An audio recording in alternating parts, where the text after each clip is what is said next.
Hi friends, ಎಲ್ರಿಗೂ ಹೊಸ ವಿಡಿಯೋಗೆ ಸ್ವಾಗತ. ನಮಗೆಲ್ಲ ಗೊತ್ತಿರುವ ಹಾಗೆ ಇಂಡಿಯಾ ವರ್ಸಸ್ ನ್ಯೂಜಿಲ್ಯಾಂಡ್ T20 ಮ್ಯಾಚ್ಗಳು ನಡೀತಾ ಇದ್ದಾವೆ. ಮೊದಲನೇ ಮ್ಯಾಚ್ ನಮ್ಮ ಇಂಡಿಯಾ ಫಸ್ಟ್ ಬ್ಯಾಟಿಂಗ್ ಆಡಿ ಗೆದ್ದರೆ, second match New Zealand first batting ಆಡಿ ಆ ಮ್ಯಾಚ್ ಕೂಡ ನಮ್ಮ ಇಂಡಿಯಾನೇ ಗೆಲ್ಲುತ್ತೆ. ಹಾಗೆ ಇನ್ನೂ ಎಷ್ಟು ಮ್ಯಾಚ್ ಗೆಲ್ಲಬೇಕು ನಮ್ಮ ಇಂಡಿಯಾ ಈ ಸರಣಿ ವಿನ್ ಆಗಬೇಕಾದ್ರೆ, ಎಷ್ಟು ಮ್ಯಾಚ್ ಗೆದ್ದರೆ ಈ ಸರಣಿ ನಮ್ಮ ಭಾರತ ವಿನ್ ಆಗುತ್ತೆ, ಅದನ್ನೆಲ್ಲ ಸಂಪೂರ್ಣ ಮಾಹಿತಿ ನೋಡ್ಕೊಂಬರೋಣ.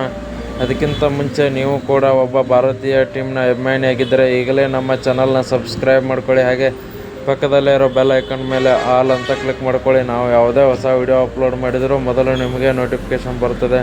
ಮೊದಲನೇದಾಗಿ ನೋಡೋದಾದರೆ, ಆಲ್ರೆಡಿ 2 ಮ್ಯಾಚ್ ಗೆದ್ದಿದೆ. ಟೋಟಲ್ 5 ಮ್ಯಾಚಸ್ ಇರ್ತವೆ. 5 ಮ್ಯಾಚಲ್ಲಿ ನಮ್ಮ ಭಾರತ 3 ಮ್ಯಾಚ್ ಗೆಲ್ಲಬೇಕಾಗಿರುತ್ತೆ. ಆಲ್ರೆಡಿ 2 ಮ್ಯಾಚ್ ಗೆದ್ದಾಗಿದೆ. ಇವತ್ತು ನಡೆಯುತ್ತಿರೋ 3ನೇ ಮ್ಯಾಚ್ ಏನಾದರೂ ನಮ್ಮ ಭಾರತ ತಂಡ ಗೆದ್ದರೆ ಇತಿಹಾಸ ಅಂತಲೇ ಹೇಳ್ಬೋದು. ಯಾಕಂದರೆ ಕಂಟಿನ್ಯೂ 3 ಮ್ಯಾಚ್ ಗೆದ್ದು ಈ ಸರಣಿ ನಮ್ಮ ಟೀಮ್ ಗೆದ್ದಾಗೆ ಆಗುತ್ತೆ. ಬಟ್ ಇನ್ನೂ 2 ಮ್ಯಾಚ್ ಆಡಲೇಬೇಕು. ಬಟ್ ಈ ಮ್ಯಾಚಲ್ಲೇ ಡಿಸೈಡ್ ಆಗುತ್ತೆ ಅಂತಲೇ ಹೇಳ್ಬೋದು ಈ ಸರಣಿಯನ್ನು ಯಾರು ವಿನ್ ಆಗ್ತಾರೆ ಅಂತ ಹೇಳಿ. ಯಾಕಂದರೆ ನ್ಯೂಜಿಲ್ಯಾಂಡಿಗೆ ಇನ್ನೂ ಚಾನ್ಸ್ ಇಲ್ಲ. ಇವತ್ತು ಏನಾದರೂ ಗೆದ್ದರೆ ನ್ಯೂಜಿಲ್ಯಾಂಡ್ ಅವ್ರಿಗೆ ಇನ್ನೊಂದು ಚಾನ್ಸ್ ಇರುತ್ತೆ. ಇನ್ನು ನೆಕ್ಸ್ಟ್ ಕಂಟಿನ್ಯೂ 2 ಮ್ಯಾಚಸ್ ಗೆಲ್ಲಬೇಕು. ಬಟ್ ಇವಾಗ ನಮ್ಮ ಇಂಡಿಯಾ ಟೀಮ್ ಸ್ಟ್ರಾಂಗ್ ಇರೋದ್ರಿಂದ ಇವತ್ತೇ ಗೆಲ್ಲೋ ಚಾನ್ಸ್ ಇದೆ ಅಂತಲೇ ಹೇಳ್ಬೋದು. 2 ಮ್ಯಾಚಲ್ಲಿ ಯಾವ ಥರ ಬ್ಯಾಟಿಂಗಲ್ಲಿ ಆಗಿರ್ಬೋದು, ಬಾಲಿಂಗಲ್ಲಿ ಆಗಿರ್ಬೋದು, ಯಾವ ಥರ ಬೆಂಕಿ ಪರ್ಫಾರ್ಮೆನ್ಸ್